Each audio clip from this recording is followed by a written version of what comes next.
नमस्कार साथियों, प्यारे बच्चों, मैं महेंद्र बाजिया हमारे YouTube चैनल ई स्माइल स्टडी पर आपका हार्दिक स्वागत करता हूं।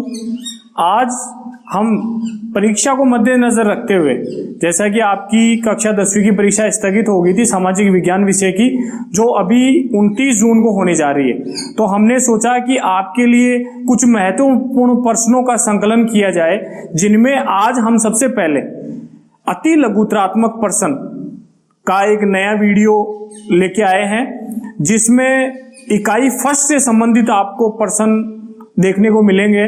और ये आपका अति लघुत्रात्मक जो प्रश्न इकाई फर्स्ट से आएगा, वो 1 नंबर का प्रश्न आपके यहाँ से बनता है और काफी बार एग्जाम में यहाँ से प्रश्न पूछा गया है। तो आप सबसे पहले ध्यान पूर्वक इन प्रश्नों को देखेंगे। प्रश्न किसी भी प्रकार से घुमा के एग्जामिनर पूछ सकता है, तो मैं चर्चा करता हूं प्रश्नों की इकाई फर्स्ट से। सबसे पहले आपके प्रश्न है बौद्ध ग्रंथ जिसका नाम है अगुत्तर निकाय के अनुसार महाजनपद कितने हैं। सबसे पहला टॉपिक अपना महाजनपद का ही शुरू होता है। तो बौद्ध ग्रंथ जो अगुत्तर निकाय है, उसके अनुसार महाजनपदों की संख्या कितनी है। आपको ध्यान रखना है कि अगुत्तर निकाय में 16 महाजनपद बताए गए हैं। यह प्रश्न इस प्रकार भी आ सकता है कि 16 महाजनपदों की जानकारी हमें कौन से ग्रंथ से प्राप्त होती है, तो आपको बताना है अगुत्तर निकाय से प्राप्त होती है। अगला प्रश्न है कि किन्हीं 2 महाजनपदों के नाम व उनकी राजधानी लिखो। यह प्रश्न आपकी बोर्ड परीक्षा में पहले आ चुका है कि किन्हीं 2 महाजनपदों के नाम लिखो, लेकिन प्रश्न इस प्रकार पूछा जा सकता है किन्हीं 2 महाजनपदों के नाम और राजधानी लिखो।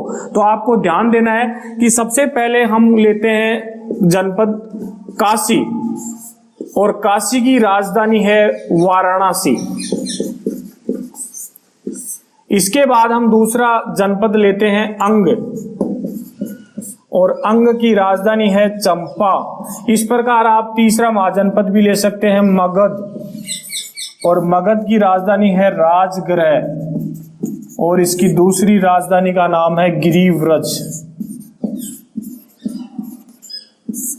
तो ये हमारा दूसरा प्रश्न हो गया कि 2 महाजनपदों के हमने नाम बता दिए और राजधानियों के नाम हो गए। अब राजस्थान के प्रमुख महाजनपदों के नाम प्रश्न पूछ सकता है। तो राजस्थान के जो प्रमुख महाजनपद थे वो थे जांगल,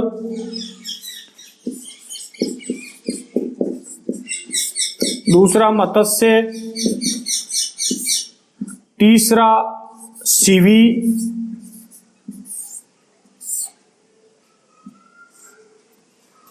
ये हमारे राजस्थान के प्रमुख महाजनपद हो गए। इसके बाद अगला प्रश्न आता है कि धम्म महामात्र किसे कहते हैं। यह प्रश्न हमारे मौर्य काल में अशोक से संबंधित प्रश्न है।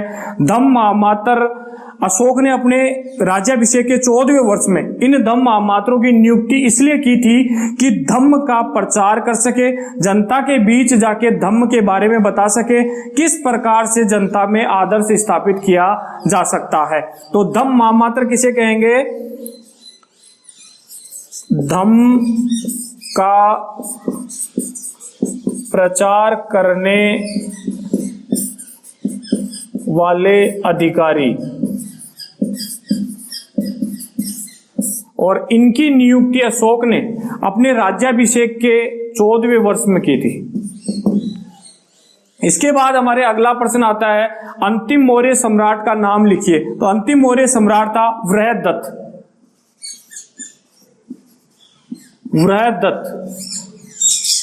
और बृहदत्त की हत्या का प्रश्न पूछ सकता है कि अंतिम मौर्य सम्राट की हत्या किसने की। तो शुंग वंश का शासक था, शुंग वंश का शासक था पुष्यमित्र। इसने बृहदत्त की हत्या करके शुंग वंश की स्थापना की थी। प्रश्न आपका ये है कि अंतिम मौर्य सम्राट कौन था? बृहदत्त। इसके बाद अगला प्रश्न आता है कि समाहर्ता का प्रमुख कार्य क्या था। मौर्य प्रशासन में हमने पहले देखा था कि समाहर्ता आय व्यय का ब्यौरा रखता था, वार्षिक बजट बनाने का काम करता था, राजस्व एकत्रित करता था। तो इसके 3 प्रमुख काम आपको लिखने हैं। राजस्व एकत्र करना, आय व्यय का ब्यौरा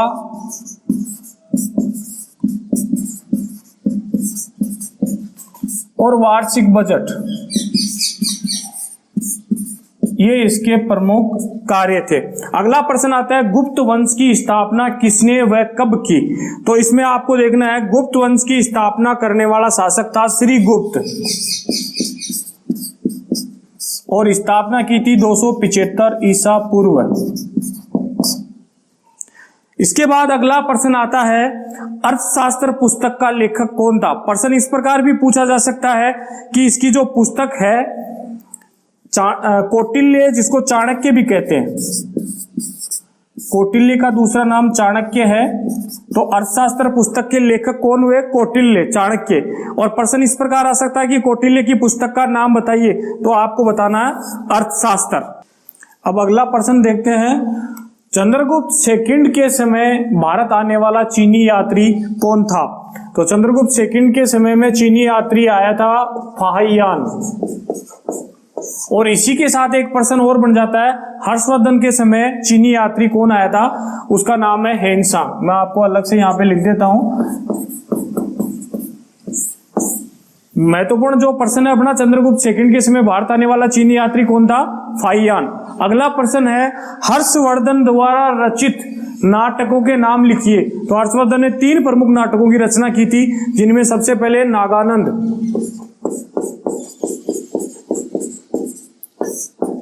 प्रियदर्शिका और तीसरा रत्नावली। इसमें प्रश्न ये भी पूछ सकता है कि नागानंद नाटक की रचना किसने की थी, तो आपको बताना है हर्षवर्धन ने। अगला प्रश्न है पाल वंश के संस्थापक का नाम बताइए। तो पाल वंश की स्थापना करने वाला शासक था गोपाल और 750 ईस्वी में पाल वंश की स्थापना की थी। किसने की थी, गोपाल ने। अगला प्रश्न आता है गुर्जर प्रतिहार वंश की स्थापना किसने और कब की। तो गुर्जर प्रतिहार वंश की स्थापना की थी नागभट्ट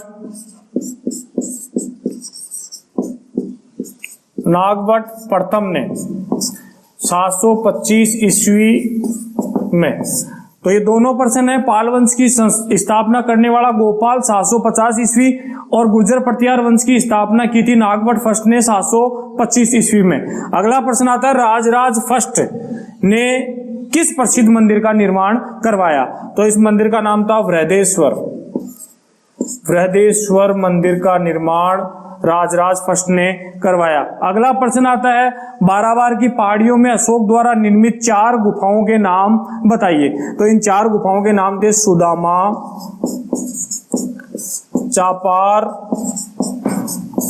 विश्व झोपड़ी और चौथी थी कर्ण। अगला प्रश्न आता है मौर्य प्रशासन में प्रचलित न्यायालयों के प्रकार और नाम लिखिए। तो मौर्य प्रशासन के अंदर न्यायालय 2 प्रकार से संचालित थे। कितने प्रकार थे, 2 प्रकार। पहला था धर्मस्थयी, ये होती थी दीवानी अदालतें। और दूसरा प्रकार था कंटक शोधन, और ये अदालतें फौजदारी अदालतें हुआ करती थी। फौजदारी अदालतें। प्रश्न कैसे भी घुमा के पूछे, आपको ध्यान रखना है कि धर्मस्थल जो था वो दीवानी अदालतें थी, कंटक शोधन न्यायालय था वो फौजदारी अदालतें थी। गुप्त संवत की शुरुआत कब और किसने की थी। गुप्त संवत की शुरुआत की थी 319 ईस्वी में चंद्रगुप्त फर्स्ट ने, चंद्रगुप्त प्रथम। प्रश्न ये भी आ सकता है कि गुप्त संवत की शुरुआत करने वाला शासक कौन था, चंद्रगुप्त प्रथम, और कब की, तो 319 ईस्वी में। अगला प्रश्न महत्वपूर्ण त्रिकोणीय संघर्ष किन किन के मध्य हुआ। तो इसमें 3 वंश जो थे इनके बीच हुआ था। एक था पाल वंश, दूसरा था राष्ट्रकूट और तीसरा था जो अंत में विजय हुआ गुर्जर प्रतिहार। इस प्रकार से ये त्रिकोणीय संघर्ष 3 के मध्य हुआ पाल वंश। ये हमने अति लघुत्रात्मक प्रश्न देखे इकाई फर्स्ट के बारे में। महत्वपूर्ण प्रश्न है, आप इनको बार बार थोड़ा रिपीट करके याद करें। अब हम इकाई सेकंड के अति लघुतरात्मक महत्वपूर्ण प्रश्नों के बारे में चर्चा करेंगे।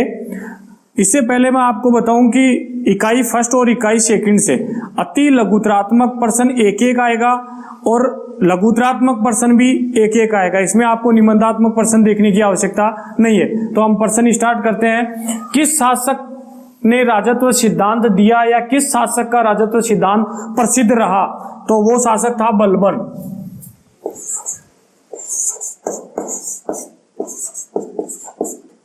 बलबन के द्वारा राजत्व का सिद्धांत दिया गया।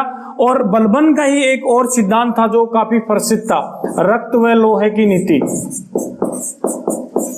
रक्त व लोहे की नीति, ये सिद्धांत भी बलबन ने दिया है। अगला प्रश्न देखते हैं, बाबर की आत्मकथा। बाबर की आत्मकथा का क्या नाम था, वह किस भाषा में लिखी गई थी? तो बाबर ने स्वयं ने अपनी आत्मकथा लिखी, बाबरनामा। बाबरनामा और तुर्की भाषा में लिखी गई थी। एक महत्वपूर्ण प्रश्न यहां से और भी बनता है कि बाबर की जो आत्मकथा बाबरनामा लिखी गई थी उसका फारसी में अनुवाद किसने किया? तो फारसी में अनुवाद करने वाला था अब्दुल रहीम खान खाना। अब्दुल रहीम खान खाना। इसके बाद अगला प्रश्न आता है, ग्रांड ट्रंक रोड का निर्माण किस शासक ने करवाया था? शेरशाह सूरी ने ग्रांड ट्रंक रोड का निर्माण करवाया था। शेरशाह सूरी। अगला महत्वपूर्ण प्रश्न, इबादत खाना की स्थापना कब व किसने की थी? इबादत खाना की स्थापना 1575 ईस्वी में अकबर के द्वारा की गई थी। 1575 ईस्वी में अकबर ने फतेहपुर सीकरी में इसकी स्थापना की थी। अगला प्रश्न आता है महत्वपूर्ण, हल्दी घाटी का युद्ध कब व किसके मध्य हुआ था? तो हल्दी घाटी का युद्ध प्रताप और अकबर की सेनाओं के मध्य हुआ और वो हुआ था 1576 ईस्वी में। 1576 ईस्वी में। प्रश्न इस प्रकार भी पूछा जा सकता है कि हल्दी घाटी का युद्ध किस किस के मध्य हुआ, कब हुआ और किन के मध्य हुआ? अगला प्रश्न आता है, पानीपत का द्वितीय युद्ध कब और किसके मध्य हुआ था? तो पानीपत का जो द्वितीय युद्ध था 5 नवंबर 1556 को, 5 नवंबर 1556 को हेमू व अकबर के बीच हुआ था। हेमू अफगानी सेनापति था और अकबर, इन दोनों के मध्य पानीपत की दूसरी लड़ाई हुई थी। अगला प्रश्न आता है, शिवाजी का जन्म कब और कहां हुआ था? तो शिवाजी का जन्म हुआ 1627 ईस्वी में और जन्म स्थान था शिवनेर दुर्ग। प्रश्न ये भी आ सकता है कि शिवाजी का जन्म कब हुआ? तो 1627 ईस्वी में और कहां हुआ? तो आपको बताना है शिवनेर दुर्ग में। अगला प्रश्न देखते हैं, सिखों के 10वें व अंतिम गुरु का नाम क्या है, बताइए। तो सिखों के अंतिम और 10वें गुरु थे गुरु गोविंद सिंह। गुरु गोविंद सिंह।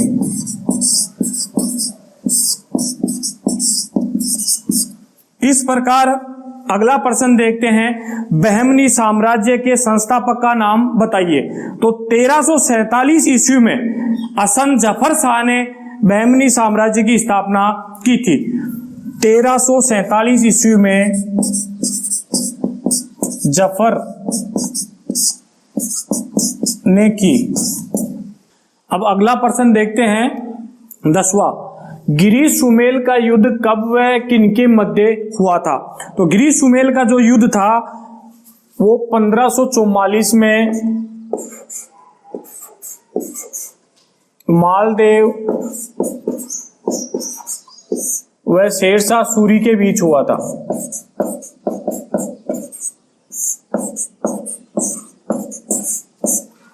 1544 में मालदेव और शेरशाह सूरी के बीच कौन सा युद्ध हुआ? गिरी सुमेल का युद्ध हुआ। इस युद्ध में शेरशाह सूरी हारते हारते बचा तो उसने एक बात कही थी, वो भी कई बार प्रश्न में पूछी जाती है कि मैं एक मुट्ठी भर बाजरे के लिए पूरे हिंदुस्तान की बादशाहत खो देता। तो ये बात किसने कही थी? शेरशाह सूरी ने। अगला प्रश्न देखते हैं, शेरशाह का मकबरा कहाँ स्थित है? ये भी प्रश्न कई बार पूछा जाता है। तो शेरशाह का जो मकबरा है वो था सासाराम, सासाराम बिहार में,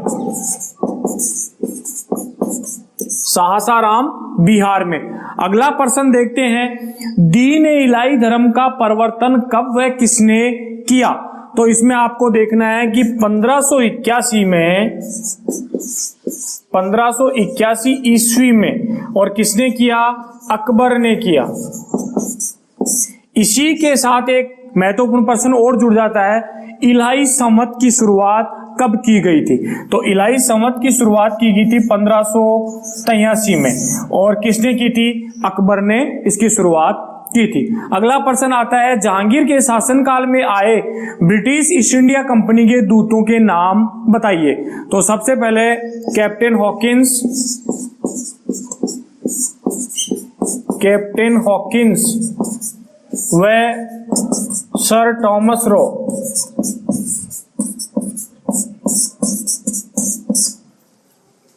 अगला प्रश्न देखते हैं, पुरंदर संधि कब और किन के मध्य हुई थी? तो पुरंदर की जो संधि थी वो हुई थी जून 1665 में, जून 1665 ईस्वी में। किसके बीच हुई थी? शिवाजी व जयसिंह के बीच। अगला प्रश्न देखते हैं 15वां, महाराणा प्रताप का जन्म कब और कहां हुआ था? तो महाराणा प्रताप का जन्म हुआ 9 मई 1540 ईस्वी में, कुंभलगढ़ दुर्ग में, कुंभलगढ़ दुर्ग। और ये कुंभलगढ़ दुर्ग है वो हमारे राजस्थान के राजसमंद जिले के अंदर स्थित है। अगला प्रश्न 16वां देखते हैं, हल्दी घाटी को मेवाड़ की थर्मोपोली संज्ञा किसने दी? तो मेवाड़ की थर्मोपोली किसने दी? कर्नल जेम्स टोड ने। और इसी कर्नल जेम्स टोड ने दिवेर के युद्ध को मेवाड़ का मैराथन भी कहा गया है। अगला 17वां प्रश्न देखते हैं, विजयनगर साम्राज्य की स्थापना कब और किसने की थी? तो ये स्थापना हुई 1336 ईस्वी में। और स्थापना करने वाले थे हरिहर व बुक्का।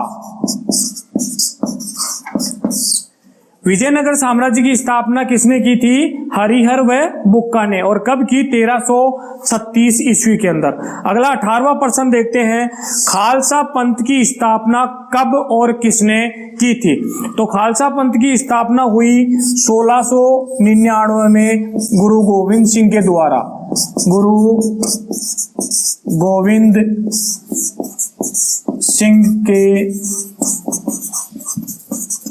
द्वारा। इस प्रकार से हमने इकाई सेकंड का ये अति लघुत्रात्मक महत्वपूर्ण प्रश्नों के बारे में देखा। तो इसमें काफी बार परीक्षाओं में आए हुए प्रश्न हैं, तो आपको इनको विशेष रूप से देखना है।